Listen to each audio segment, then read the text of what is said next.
हर महादेव। जय मैया गौरी पार्वती के चरण में प्रणाम करती हूँ। मेरा प्रणाम स्वीकार हो। गणपति बप्पा के चरण में प्रणाम, मेरा प्रणाम स्वीकार हो।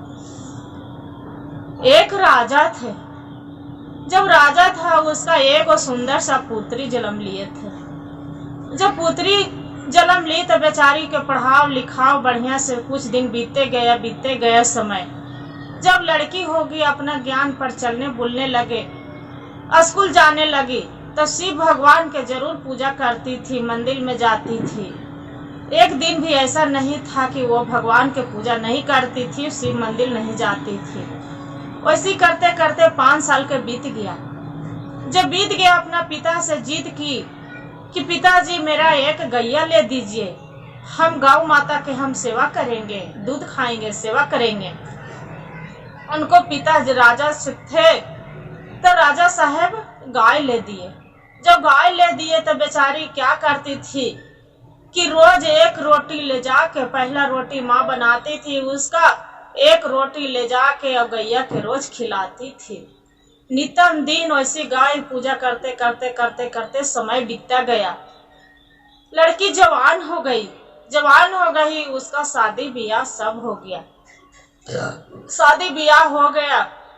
जब ससुराल भी गई तो वो अपना सास के सभी काम करती थी, पूजा करती थी, मंदिर जाती थी, सब चीज सेवा में कोई कमी ऐसा नहीं करती थी। सास उसका बहुत खुश थी, बहुत ज्यादा, कि मेरा बहुत रानी लायक कहलाने लायक। बोलते हैं कि रानी रहते हैं तो कुछ भी नहीं करती है, बाकी मेरा बहू रानी हो के भी सारी काम करती है, नौकर के कोई जरूरत नहीं है। गाय अपना सासुर से बोले, सास से माता मेरा गाय ले दीजिए। उसका सास गाय लेके दे दी। जो गाय लेके दी तो उसका भी वहां जाके एक रोटी रोज गैया के खिलाने लगी। खिलाते खिलाते खिलाते खिलाते वैसे ही फिर दूसरा गाय ली। रोज सानी पानी खाना दाना बेचारी रोज सेवा, रोज बिना एक ऐसा नहीं था कि नितम दिन वो सेवा नहीं करती थी। कुछ दिन के बाद उसका 2 बच्चे हो गए। बच्चे भी बड़ा हो गए, समय बीतता गया और रानी बेचारी बूढ़ी हो गई। जब बूढ़ी हो गई समय बीतता गया। कुछ दिन के बाद हुआ उसी गांव में पूरा एकदम धाध और बाढ़, पूरा बारिश, सावन के महीना आ गया। जो सावन के महीना आ गया, बारिश रुकने के कम में नहीं हो रहा है।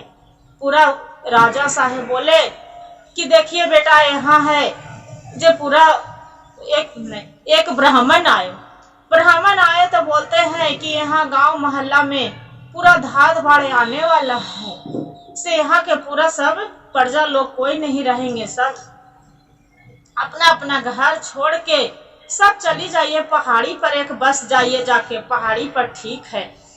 बाकी वो बोले कि नहीं, वो कितनों बुढ़िया के बोले कि उसका बहू कि माँ जी आप भी चलिए पहाड़ी पर। जो चलिए तो बुढ़िया बोलती है कि नहीं बेटा, मेरा चलने की अवस्था नहीं है, हम नहीं जा सकते हैं, आप चली जाइए।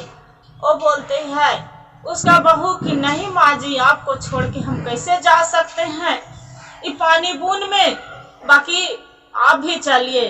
उसका बहू बोले कि नहीं, बुढ़िया बोलती है कि नहीं बेटा, हम छोड़ के हम नहीं जा सकते हैं अपना घर, हम उतना ऊंचे पहाड़ी पर हम कैसे चढ़ सकते हैं। उसका बेटा बहू सभी कोई गांव मोहल्ला वाला पूरा चली गए। जो चली गए वहां के राजा प्रजा लोग सब ही चली गए। और गाय की ले जाने लगे तो गाय नहीं गए।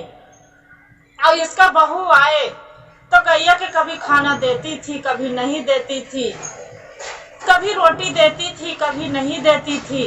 बाकी बेचारी खटिया पर सूते सूते बोलते रहती थी, या गौ माता मेरा माफ कर दीजिएगा, या गौ माता मेरा सिर्फ माफ कर दीजिएगा, मेरा शक्ति नहीं है कि आपको हम सेवा करें, या माता माफ कर दीजिएगा, जब तक मेरा सामान चले, जब तक हम आपको सेवा करें हैं, माफ कर दीजिएगा।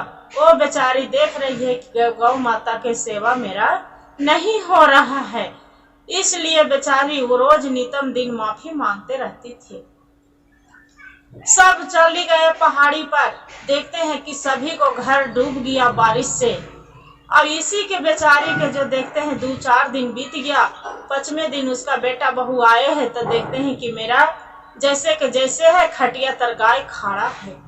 जो खटिया तर गाय खाड़ा है, इसका घर जैसे बनाए थे वैसे के नहीं, गिल्ला खाली गिल्ला भर कुछ पानी, थोड़ा बहुत पानी था, बाकी इसका घर नहीं डूबा। वो उसका बेटा बहू देख के बहुत चकित हुआ। और बाद में ब्राह्मण के जाके पूछते हैं कि ये तो बताइए महात्मा जी, आप तो सभी जानते हैं मेरा गाँव अथी कैसे हुआ, मेरा सबको घर डूब गया, बाकी मेरा घर क्यों नहीं डूबा। वो बुढ़िया बेचारी पूछते हैं ब्राह्मण बुढ़िया से कि अच्छा ये तो बताइए माता कि इतना गांव में प्रजा लोग के सभी को घर डूब गया, बाकी आपको गांव घर क्यों नहीं डूबा, आप क्या करती थी ऐसा कि आपको घर नहीं डूबा। वो बेचारी बोलती है कि देखिए, हम जब से होश हुआ है, बचपनपन से सबसे होश हुआ है, हम राजा के बेटी थे, बाकी राजा के बेटी कहलाने के लायक हम नहीं रहे। हम सब दिन हम एक भिखारी के तरह हम गौ माता के हम सेवा की, खाना दी हूँ, अब बिना एक रोटी खिलाया बिना हम अपने भोजन नहीं करे हैं। इसी के चलते अब भोलेनाथ के हम मंदिर जाते थे, रोज पूजा करते थे। इसी आशीर्वाद के गौ माता के आज मेरा बहू कभी खाना देती है, कभी ना भी देती है, और उसी को चलते हम खटिए पर सूते गौ माता से हम माफी मांगते रहते हैं। ये भोलेनाथ की कृपा है ऐ गौ माता के कि सभी को घर डूब गया, अथी हो गया, बाकी मेरा घर खाली थोड़ा बहुत पानी बारिश हुआ है, बाकी देखिए गौ माता मेरा खटिया तरा के खड़ा है। और गौ माता के आशीर्वाद है कि मेरा घर बच गया है। अब मेरा अंतिम समय हो रहा है, अब हम जाएंगे, अब गौ माता से भी हम विदा लेंगे। अपना बेटा बहू के बोलती है बुढ़िया की देखिए बेटा, हम तो दुनिया से चले जाएंगे, बाकी जो गौ माता के सेवा कभी मत छोड़िएगा। आज गौ माता के आशीर्वाद से आज हम इतना आगे बढ़े हैं।